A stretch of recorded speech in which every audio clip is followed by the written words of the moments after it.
안녕하세요. 시간 강사 유시민입니다. 자, 오늘은 지난 시간에 배워봤던 오브젝트를 활용한 캐릭터 만들기, 거기서 나온 캐릭터에 이제 움직임을 넣어서 캐릭터가 움직이게 해보려고 했는데, 네, 그 전에 움직임을 넣는 방식 세 가지에 대해서 먼저 간단하게 설명을 해드리겠습니다.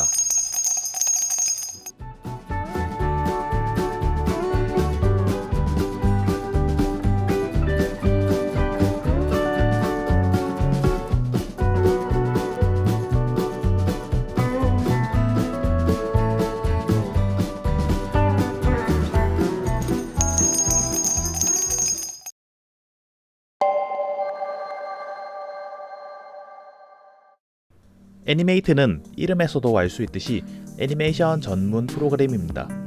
이러한 애니메이트에서 애니메이션을 줄 수 있는 방법은 크게 세 가지 방식이 있는데요. 첫 번째, 프레임 바이 프레임, 두 번째, 쉐이프 트윈, 세 번째, 클래식 트윈입니다. 첫 번째는 프레임 바이 프레임입니다. 프레임 바이 프레임에 대해 알아보기 전에 먼저 애니메이션의 원리에 대해 간단히 살펴볼까요? 애니메이션이란 사람의 눈이 그것을 인식하지 못할 정도로 빠르게 그림을 움직여서 마치 그림이 살아있는 듯이 보이게 하는 영상 제작 방식인데요. 일반적으로 TV판 애니메이션은 24프레임을 그 기준으로 합니다. 우리가 처음에 문서 만들 때 나왔던 거죠, FPS. 이 애니메이션이란 것이 1초에 24장의 잔상을 보여주는데, 사람의 눈은 눈앞에 있는 이미지가 갑자기 사라지면 잠깐 동안 이 이미지가 계속 있었던 것처럼 착각을 해요. 그러니까 원래 있었던 이미지가 있었던 자리에 계속 있어야 하는데 알고 보니 사라졌네? 이렇게 눈이 인식을 하는 거죠. 프레임 바이 프레임은 그러한 착각을 이용해 애니메이션을 만드는 것입니다. 여기 타임라인을 보시면 칸들이 나눠져 있는데, 이것은 각자 1프레임을 나타내는 것이고, 이게 24개가 모이면 1초가 되는 것이죠. 이 검은색 동그라미가 그려진 칸이 그림이 그려진 칸이란 뜻이고, 이것을 키프레임이라고 부릅니다. 키프레임 관련된 단축키가 있는데 바로 F5, F6, F7입니다. F5는 빈 프레임을 늘려서 이 그림을 좀 더 길게 보여줄 수 있게 하는 거고요. F6은 키프레임을 새로 찍어주는 키, F7은 이제 빈 키프레임, 그러니까 그림 없이 새 키프레임을 추가하는 키입니다. 자, 여기서 F6을 눌러볼게요. 동그라미가 하나 더 생기면서 여기에 다른 그림이 있다는 것을 표시해 줍니다. 이 빨간색 줄을 타임 헤드라고 하는데요. 이걸 이동시키면 그림이 움직이는 것을 볼 수 있습니다.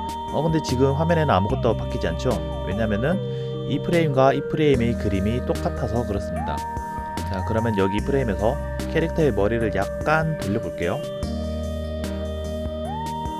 그리고 엔터를 누르면 재생이 되는데, 엔터를 눌러볼게요. 자, 캐릭터 머리가 움직이죠? 자, 그러면 이걸 활용해서 캐릭터에 뭔가 움직임을 넣어볼까요?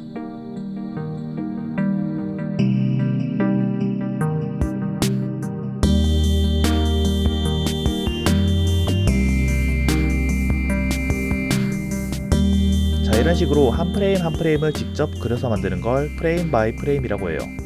또한 애니메이션 제작 기법 중에 컷아웃이라는 기법이 있는데, 그림이나 사물을 지금 애니메이트에서 했던 것처럼 약간씩 움직여가면서 한 장 한 장 사진을 찍던지 그렇게 해서 프레임으로 만들어서 영상으로 만드는 기법이 있거든요. 그거랑 지금 이 애니메이트에서 했던 기법이 완전 똑같아가지고 애니메이트에서 이런 식으로 만드는 것을 디지털 컷아웃이라고 하기도 해요.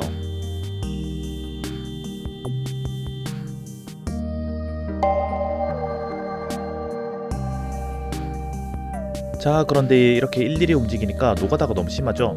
이럴 거면 뭐하러 컴퓨터로 만드나 자괴감도 들고, 그런 사람들을 위해 만들어진 게 바로 트위닝이라는 기능입니다. 트위닝이란 내가 이렇게 0초에서 1초까지 키프레임이 하나씩 있으면 그 중간 사이를 컴퓨터가 알아서 계산을 해주고 중간 동작을 만들어주는 거예요. 자, 예를 들어서 이런 네모가 0프레임에 있고 동그라미가 1초 프레임에 있어요. 그리고 이 상태에서 오른쪽 클릭 쉐이프 휠을 눌러주면 프레임이 화살표와 함께 주황색으로 바뀌었죠. 이 주황색이 바로 쉐이프 트윈이 되고 있다라는 것을 표현해 주는 거고, 엔터를 눌러서 재생을 시키면은 자, 이렇게 네모에서 동그라미로 모양이 점점 바뀝니다. 이 쉐이프 트윈을 활용하기 위해서는 몇 가지 주의사항이 있는데요. 자, 첫 번째는 쉐이프 트윈이라는 이름에 맞게 쉐이프나 오브젝트만 쉐이프 트윈이 됩니다. 그룹이나 심볼은 안 돼요. 그리고 두 번째는 움직이려는 도형이 레이어마다 각각 따로 있어야 돼요. 그게 무슨 말이냐면, 만약 제가 여기 시작 프레임에는 색이 다른 네모를 두 개 놓고 끝 프레임에는 동그라미와 색이 다른 동그라미를 또 하나 놓아 볼게요. 그리고 재생시키면 별 문제가 없죠. 그런데 저는 이 색이 다른 동그라미가 마지막에 위로 가게 하고 싶어요. 그래서 아래쪽에서 위쪽으로 옮긴 후 재생을 하면은 이상해졌죠? 제가 원하는 대로 조정이 안 돼요. 그래서 애니메이션 작업을 하실 때는 항상 기억하셔야 돼요. 하나의 움직임에는 하나의 레이어. 자, 다시 처음부터 만들어 볼게요. 레이어를 분리하는 방법은 분리할 오브젝트를 선택하시고 컨트롤 쉬프트 D를 누르시면 돼요. 이 네모 두 개를 선택하고 컨트롤 쉬프트 D를 누르면 자, 이렇게 네모들이 레이어에 자동으로 분리가 되는데, 이제 이 상태에서 1초에 간 다음에 키프레임을 만들고 네모 위치를 이렇게 옮겨주시면 자, 이제 따로따로 잘 움직이죠.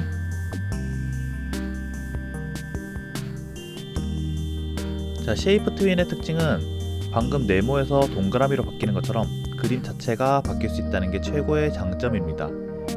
그러나 디테일한 캐릭터를 만들고 그 캐릭터의 팔다리를 움직이는 애니메이션을 만들기에는 좀 어려워요. 디테일한 모양의 팔다리가 계속 다른 모양으로 바뀌거든요.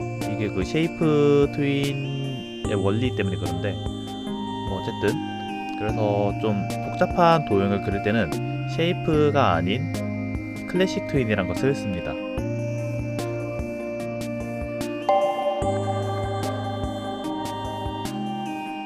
자, 클래식 트윈은 앞에서 설명했던 프레임 바이 프레임이나 쉐이프 트윈보다는 상대적으로 조금 더 고급 기술 중 하나입니다.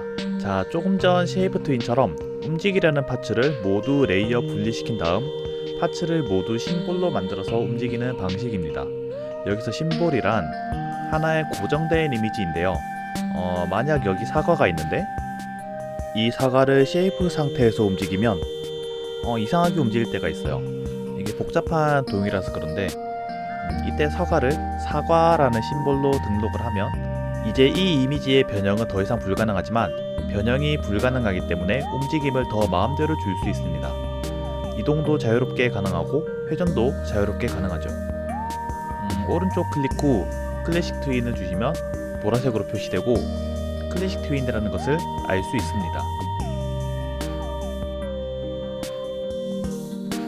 만약 캐릭터를 활용해서 클래식 트윈을 주려면 캐릭터 파츠별로 다 레이어를 분리시킨 다음에 심볼로 변환을 시키고 클래식 트윈을 주면 됩니다.